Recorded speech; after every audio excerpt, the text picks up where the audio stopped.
Secretary, so help you God. Yeah, oath has been administered, Your Honors. Thank you. I will recognize you now, Okay. Honorable Vice President. Yes.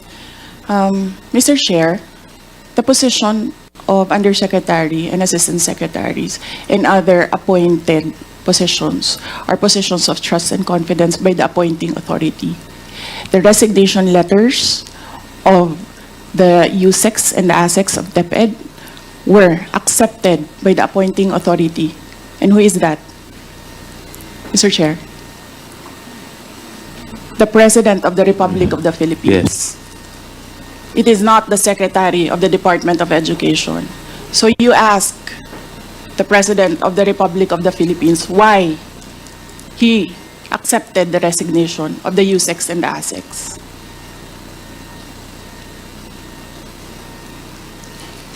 What is the point, Honorable Vice President? Ang sinasabi ko sa inyo, bakit nyo kine-question ang due process? Tanungin nyo ang appointing authority, bakit niya tinanggap ang resignation letter?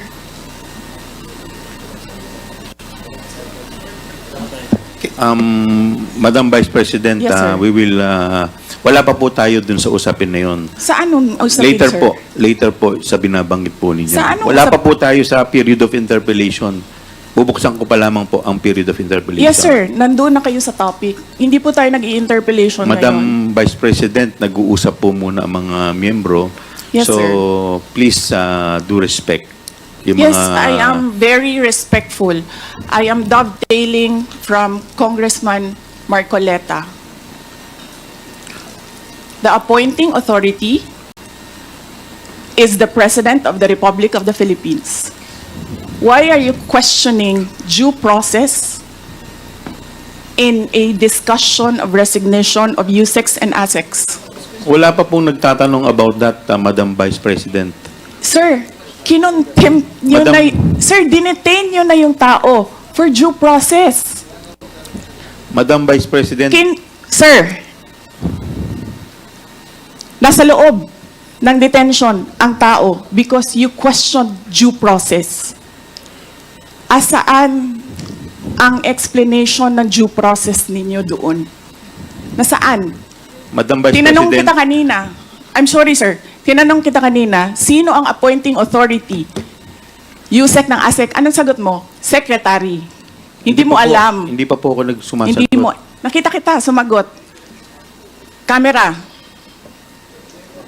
Kita sumagot. Sinabi mo, Secretary. Chairman, motion to Hindi suspend niyo alam for 5 lahat minutes. One na minute, ang President. nag-a-appoint One ay minute President. suspension is declared by the Chair. Hindi po nila alam, ha? Hindi nila alam. Hindi nila alam na ang president na si Bongbong Bangag Marcos, siya ang nag-a-appoint at nag-a-approve ng resignation. Supalpal tong si Chua. Ha? Hindi nila alam. Ha? Marcos Jr., sumagot ka. Ayusin mo tong mga aso mo, ha? Ayusin mo tong mga inayupak na to.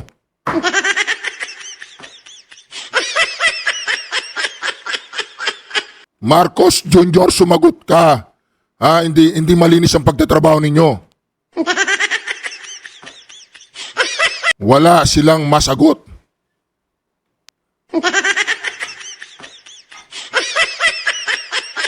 Ngayon, tignan natin ang galing ninyo, ha? Hindi pala si Attorney Zulaika Lopez ang pwedeng magtanggal sa kanila.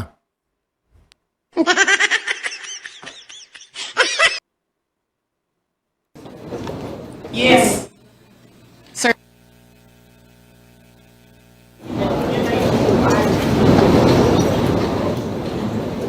Pinapatayan po siya ng mic, mga kareaksyon. Pinapatayan po siya ng mic. Mantakin po ninyo yan, pinapatayan ng mic. Nakakatawa po itong mga kareaksyon. Si Bangag Jr. Ha? Si Marcos, ikaw pala ang tumanggap ng resignation? Ba't hindi mo sagutin? Si Chua, Hindi nila alam na corner sila dito, mga kareaksyon. Na corner sila dito.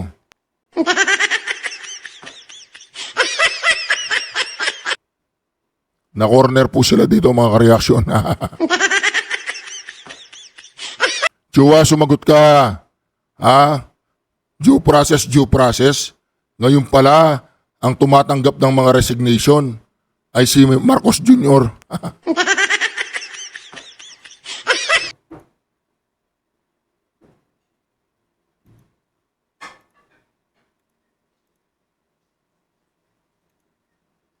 Hindi po na nila alam anong gagawin nila kung kanino sila tatawag. Call a friend kayo. Call a friend. Mga supalpal kayong lahat dyan, mga Quadcom. Nasupalpal sila ni Vice President. Si Marcos Jr. pala dapat ang papuntahin dito. Hindi si dapat pala ang ititin si Marcos Jr. Diba? O sige, mag-resume na kayo. Inano na naman. Sinuspend. I-resume na. Congressman Nakop. Mr. Chair,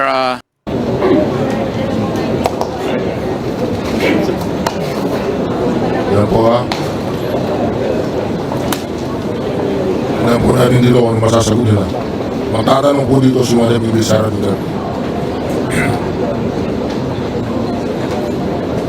Na ano na po sila, nagugulumiyanan na dyan. Isang barat pa lang ni Madam Sara yan. Timbok silang lahat.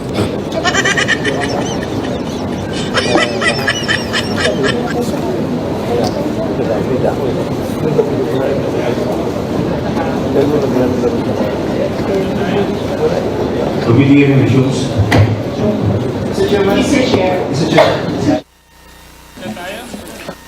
Committee hearing resumes. Mr. Chairman. Mr. Chair, Mr. Chair. Mr. Chair. May I be allowed? Yes, Madam Vice Yes. President. you need to reconsider that extension of your detention. It was illegal in the first place. You asked the president why he accepted the resignation. Do not ask due process. Mr. Chairman. Mr. Chair, Yes, Congressman Paduano. Congressman Nakop. Mr. Chair, Madam Vice President, if you have any question insofar as the actions of this committee are concerned, I think the proper remedy is for you to go to the court. Sir, I will go to court. Opo, pero Oo, that is pero your- araw-araw, you are depriving a person of her liberty while I await that is precisely the point, ma'am. the... If our action of detaining your chief of staff is against the law, I think the proper remedy, and I think you're a lawyer, Yes, sir. the proper remedy is to go to the court. Sir, do you really want to show the Filipino people kung anong kaalaman ninyo sa batas? Ang sinasabi ko lang po ay sundin Oo. po natin yung batas Kaya dito nga, sa sir, House. sundin natin yung Kasi batas. nandito po kayo dito sa bahay ng Kongreso. Yes, sir. Sundin natin yung batas. Why will you penalize, punish Yusek Lopez for an act of the president?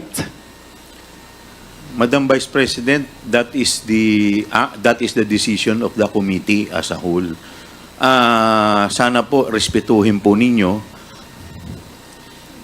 Yes, sir. Kung meron pong Okay. remedy, alam naman po ninyo bilang abogado na tama po yung sinasabi ni Congressman Acop, pwede po tayong mag-file ng relief sa court. Okay, sige, sir.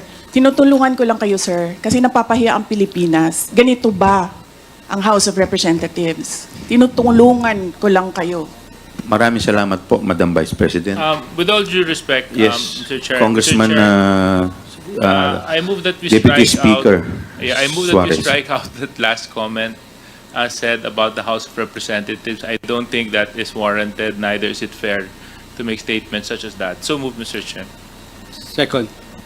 Is there any objection? Hearing none, the motion is carried. And Mr. Chairman, Yes, may Congressman we Dan remind all the Fernandez. resource persons to address the chairman kasi nakakawala po ng respeto sa committee na to kung hindi po natin i-address ang chairman. Maraming salamat po, Mr. Chair. Thank you. We will now continue to the next item in our agenda. We will now proceed to the interpellation proper.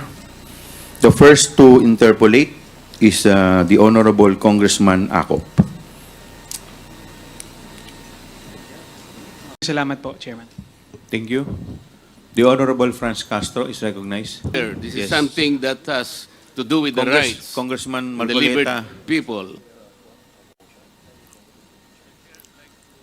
In the court,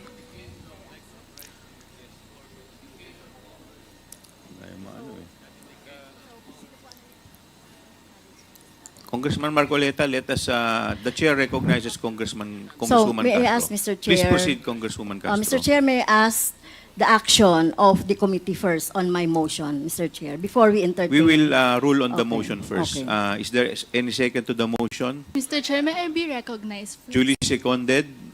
Is there any objection?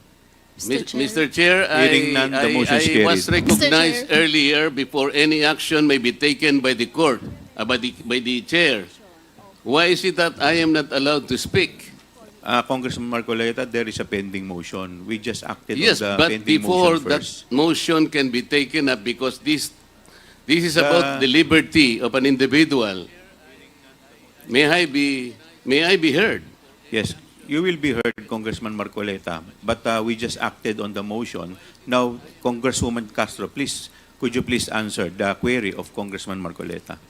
I have not yet asked the question, Mr. Chair. Okay, I please am trying to continue. explain my point. Please continue, Congressman Marcoleta. Because in the totality of evidence, as stated by Honorable Castro, there is an existing case, Mr. Chair. Ong versus Senate, GR number 257401, which says that the court ruled that the determination of whether a testimony was false or evasive requires an assessment of the totality of evidence presented to determine whether a witness speaks truthfully or merely trying to evade answering the question directly. So I am asking, Mr. Chair, how was the totality of evidence assessed, if ever it was assessed? Ano po yung pinagbatayan? I think we deserve to know how the assessment was made. This concerns the liberty of an individual. Under the Constitution, no one should be deprived of life, liberty, or property without due process of law. I think Attorney Lopez deserves to be heard. Ano po yung assessment na ginawa ng chair o ng committee? Kasi po, ang nabasa ko lang o nakita ko, Mr. Chair, Attorney Lopez wrote the COA explaining the position of the OBP that the audit observation memo is not conclusive, which means, Mr. Chair, Attorney Lopez is merely explaining the nature of an audit observation memo. If I were the lawyer of the OBP, I would have done the same.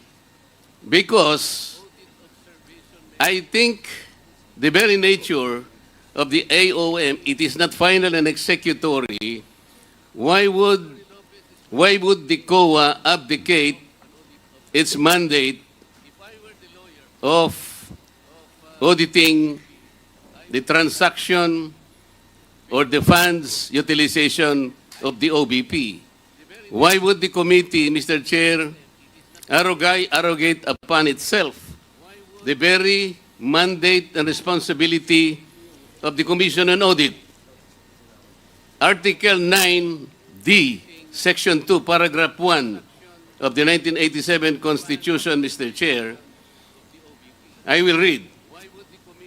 The Commission on Audit shall have the power, authority, and the duty to examine, audit, and settle all accounts pertaining to the revenue and receipts of and expenditures or uses of funds and property. Mr. Chair, this constitutional provision jibes with Section 25, Paragraph 2 of Presidential Decree 1445 or the State Audit Code of the Philippines, which says, to develop and implement a comprehensive audit program that shall encompass an examination of financial transactions, accounts, and reports, including evaluation of compliance with applicable laws and regulations. Meaning to say, Mr. Chair, the mandate and authority to audit accounts on the expenses or expenditures of government is only the COA. I believe it is my respectful submission, Mr. Chair, that this committee usurped that particular mandate and that will now put the Commission on Audit positions in a compromise, Mr. Chair. How will you now assess the authority, the integrity, and the mandate? It is an independent constitutional body which mandate rests upon them. And I think the audit observation memo, Mr. Chair, is still under process by the committee, by the Commission on Audit. Why would we take that responsibility from the Commission on Audit? Why don't we allow the process to proceed and complete that investigation? I am raising a constitutional issue before this committee, Mr. Chair. We cannot arrogate upon ourselves the principal mandate reposed to the COA. It is the Constitution itself which gave them that responsibility, that authority and mandate. Where in Article 7 of the Philippine Constitution, which is the grant of legislative power, can this committee arrogate upon itself that particular mandate? I would like that question to be answered, Mr. Chair. Thank you, Congressman Marcoleta. The chair would like to recognize the Honorable Congressman Paduano. Thank you, Mr. Chairman. Mr. Chairman, just to clear it out with regards to the jurisprudence that's cited by the Honorable Marcoleta with regards to Ong versus Senate, that is true, no? That the resolution of the Supreme Court favors Lincoln Ong, but that is a question of due process because Lincoln Ong was cited in contempt. Now, question the case of Mr. Chair, I directed Andale the po. question to you. I am not yet finished my manifestation or answer to the query of the Honorable Marcoleta. Mr. Chairman. Mr. Please Chair, wait was to be the recognized. Honorable...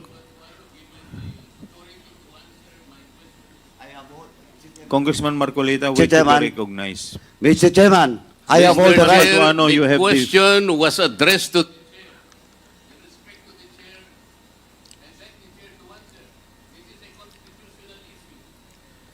Congressman Marcoleta, let me first recognize Congressman Paduano. Before you answer, before you recognize him, Congressman Marcoleta, you are out of order. I deserve, Mr. Chair, an answer. 1 minute suspension is declared by the chair.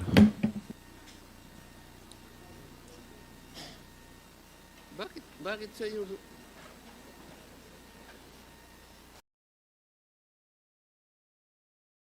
So mga ka-reaksyon, dyan po nakita natin na hindi po kayang sumagot. Itong mga inayupak na to hindi nila kayang sumagot ng mga inutil na to. Kaya naman mga ka-reaksyon, supalpal sila dito pa lang, unang bulusok pa lang ng ating Senador Congressman Rodante Marcoleta ay pinakita na nila na sila ay mga mangmang. Di ba? Dyan pa lang mga ka-reaksyon, live po ito, live. Pinapanood po natin ang live. Dito po mga reaksyon, nakikita natin na talagang meron silang ginawang paglabag sa batas ng mga inutil na to. Ayan na po. Magsisimula na ulit, titingnan natin. Ayan.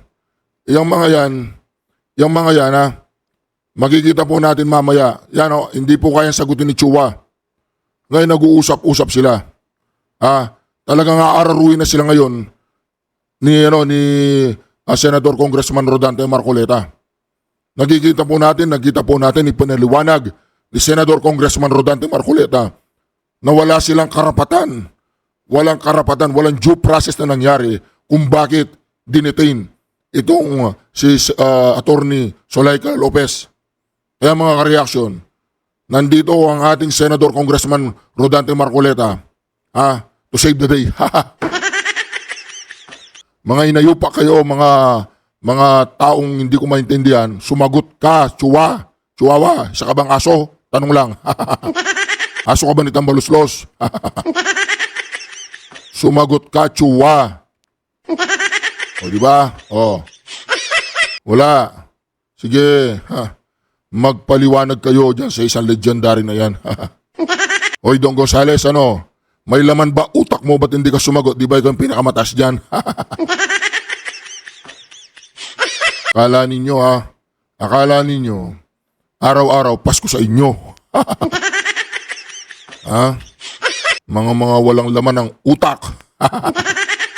Dumating ngayon, si Senador Congressman Rodante Marcoleta. Yan, oh. Tingnan mo, inaamo-amo niya ni Don Gonzales. Magpa-political test kaya itong tao na to. Ano lang yan, advice lang. Para naman ang mga tao magkaroon ng kapayapaan sa isip kung kayo yung mga durugista o hindi. Diba? Kasi napapansin ko medyo yung pagsasalita nila medyo tumitigas-tigas na rin eh. Sige, sumagot kayo. Sumagot kayo. Ngayon, inahamuha mo siya, no? Dapat wag siya masyadong maging mainit. Pero hindi po pwede yan. Hindi po pwede yan. Yan, Paduano. Tignan natin ang galing mo, Paduano. Wala, umalis po si Paduano. Siguro, nag-iisip na kung siya ay uupo pa o hindi na. Si Chua hindi makasagot.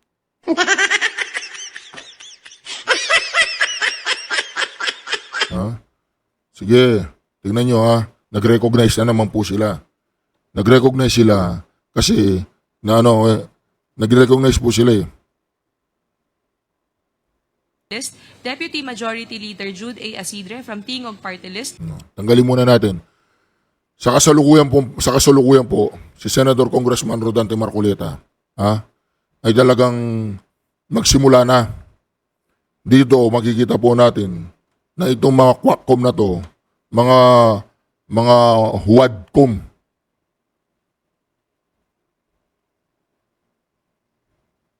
There, before you answer the question of Honorable Marcoleta, may I be cleared out po yung sa aking motion. So my motion is on the table. So may I know the decision of the chair?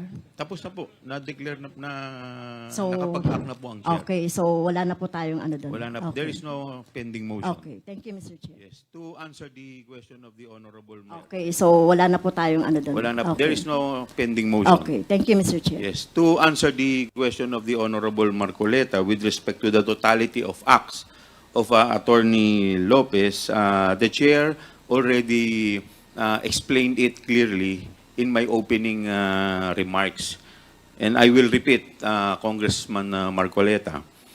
While Attorney Lopez presented herself as respectful or courteous, nakita po ng committee na ang kanyang mga sagot at mga pagkilos mula sa mag-umpisa ng inquiry nito ay evasive, uncooperative, and untruthful. Ang suma total at kabuuan ng kanyang mga acts and responses ultimately convinced the committee that Attorney Lopez was guilty of interfering in and frustrating Congress' exercise of its power of legislative inquiry.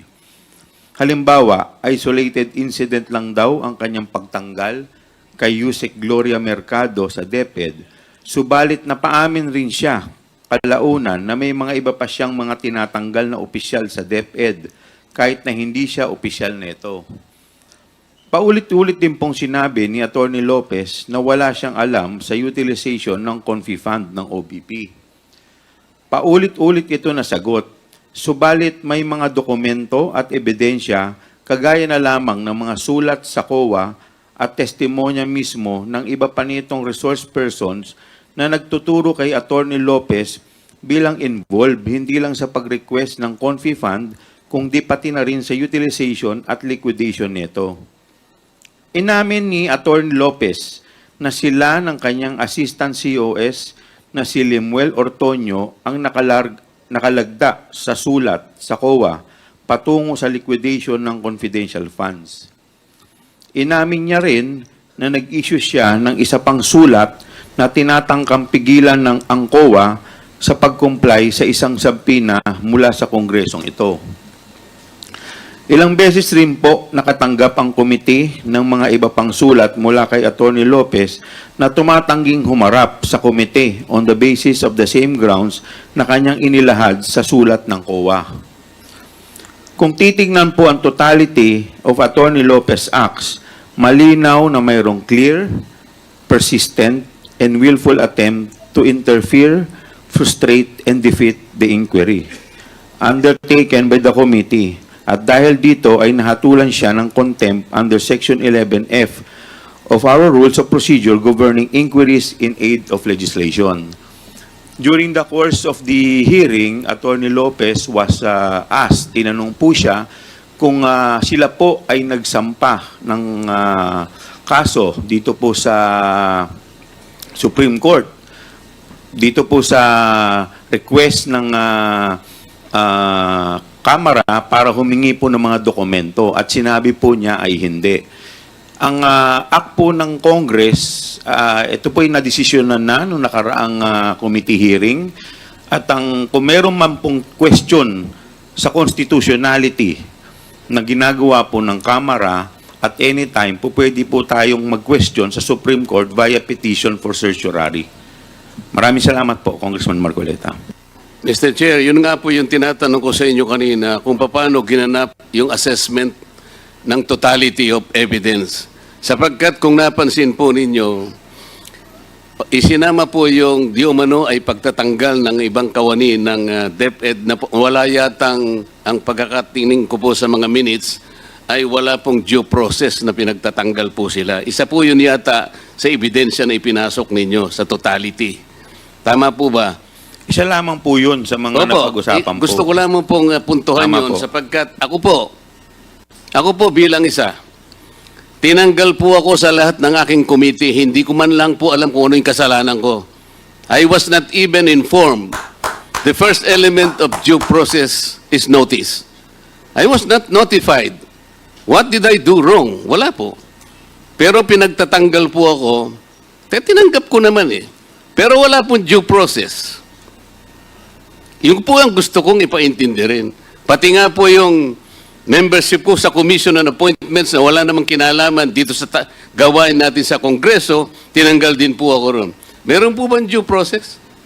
Tingnan po ninyo yung ginawa niyang sulat. Point of order, Point Mr. of Chairman, order. point of order. What is the point I of think, order, Congressman Mr. Chairman, Dan the Fernandez? good gentleman is not under investigation in this committee, and we are investigating other matter.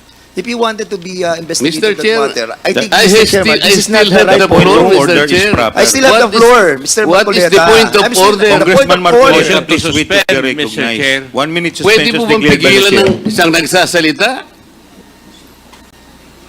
Mr. Chair, while you are suspended, may we respectfully request that all the employees of the Office of the Vice President sit together so that we can easily confer with each other, because the other employees are quite few seats away from us. So we want to sit together so that we can confer easily with each other. Please, thank you.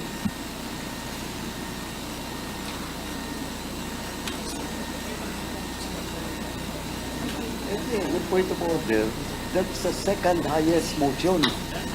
So he has to respect. Di ba? Itong si Paduano nagsasalita ngayon. O yan, sige, proceed ka na. Proceed ka na. The point of order is the second highest motion in the House. Hindi po sila makasagot. Ha? Sinabi nila yung due process. Sinabi nila yung due process. Pero dito, mga ka-reaction, pinakita ni Senator Congressman Marcoleta na itong mga to ay para mga, hindi ko masabi kung kung talagang sila ay may mga kaluluwa pa. Ha?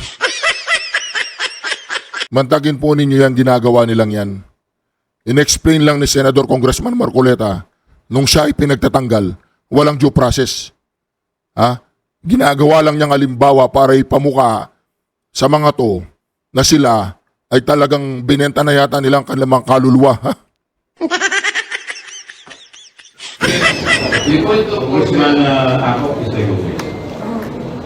May I continue, Mr. Chair? Mr. Chair, The point of Congressman order. Acop is recognized. with the indulgence of the Honorable Marcoleta,